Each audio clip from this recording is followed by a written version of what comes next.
Lanterns faintly light your surroundings, revealing a familiar figure.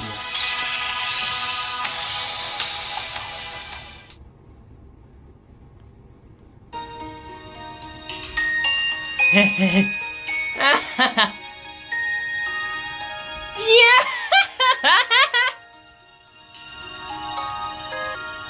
Yog-Sothoth cackles like a broken toy as he's thrown amidst the black light. What are you laughing at, you damn brat? Don't you get that this mayhem is all your fault? Hey, King of Night, are you sure taking out the kid won't fix this mess? Tetsuya points his sacred artifact threateningly at Yog-Sothoth. Now, Tetsuya. It is already too late. I'm afraid the dam has already burst. Furthermore, remember what I said? That you should not use your rule needlessly. It could have some... how should I put this? Exceptionally unfortunate repercussions. But... well, that could be interesting in and of itself.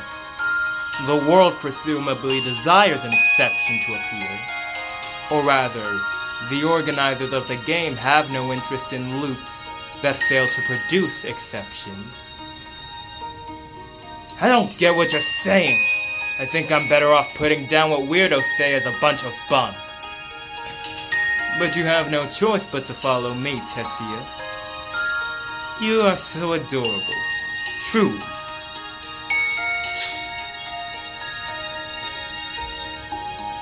My apologies for challenging you to a battle. You must have been very surprised to come seeking help, only to be attacked. But I'm afraid some formalities must be adhered to for the sake of common order. I am the face of this kabukicho, after all.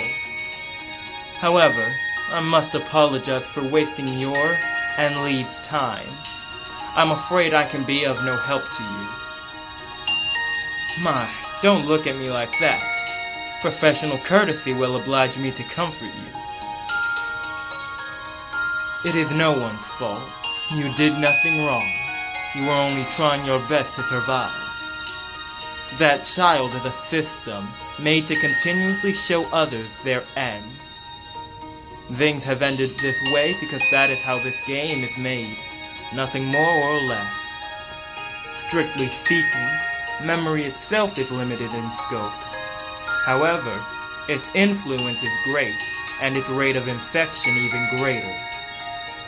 The creators of this game must have been of a particularly sadistic disposition.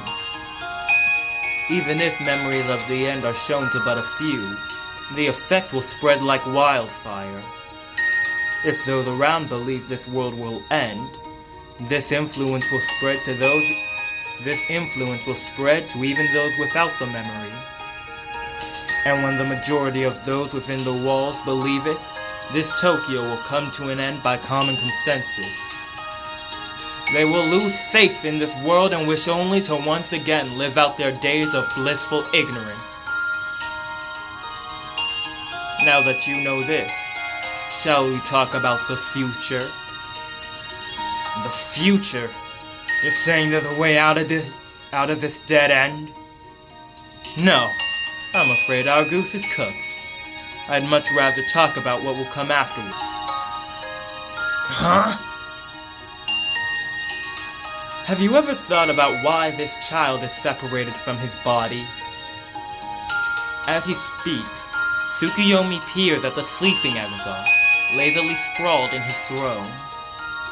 That is a safety measure to protect his system. He split himself up into his real self and another, free to wander, in order to reconcile the world and the individual. In other words, in order not to cause any contradictions.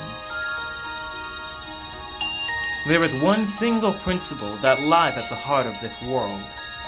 It is seen in the separation of Yog-Sothoth's mind from his body. the separation of shadows from their original selves, and even in the separation of the exiles from the world.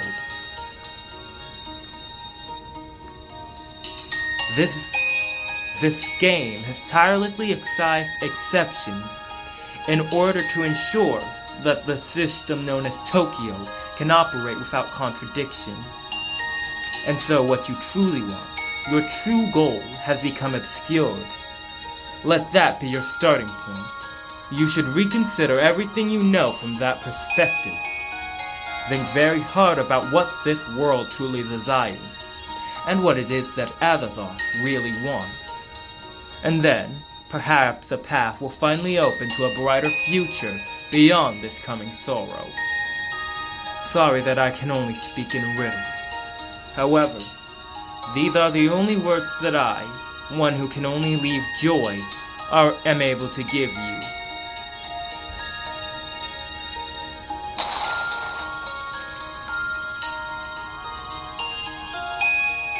Alas, it seems that the enemy is at our doorstep. There is no escaping the chaos, it seems. Alas, it seems that the enemy is at our doorstep. There is no escaping the chaos, it seems. But they seem a little too prepared. No, they must already know the building's layout. I suppose there is nothing for it. We will buy you some time to think. Why would I go so far to save someone I've just met, you ask? Why indeed? Because it is my duty to guide you down the path to the end. And because I wish to see what lies beyond the end of that path. If you meet my little brother one day, please take care of him. My shining light, my adorable, beloved little brother.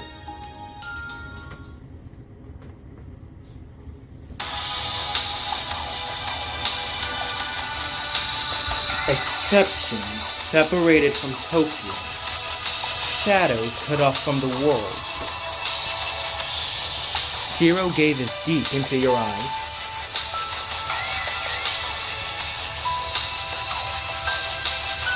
Nothing within time and space lies beyond the reach of my rule.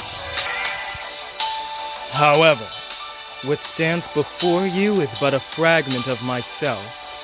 My rule has been stripped from me. I acknowledge that I am an unwelcome outsider, in no way necessary to the existence the world of this Tokyo has become, and that I, Yog-Sothoth, have not the rule to physically interact with the shards of the silver keys. However, memories and the faith born from them are beyond the realm of control through rule. And so, I will grant your wish to show these fools these memories. Why, you ask? Why am I, Yog-Sothoth, the Beyond One, deigning to explain so carefully that which far eludes your understanding? The fragment of Yog-Sothoth peers into your eyes and finds something in their depths. Ah, I see. That is the way of it. So, fool, you kept the seed of Azathoth asleep deep within yourself. Had I not been all-knowing as I am, it would surely have escaped my notice. If that is truly the king's seed, then Azathoth would call you his child, even in spite of your age. And I would far better call you sibling. Yog-Sothoth turns his eyes to Shiro standing next to you, book sacred artifact in hand. And if this bearer of the grimoire would gather the shards of my silver keys. Very well, continue on. I cast open the 8th gate.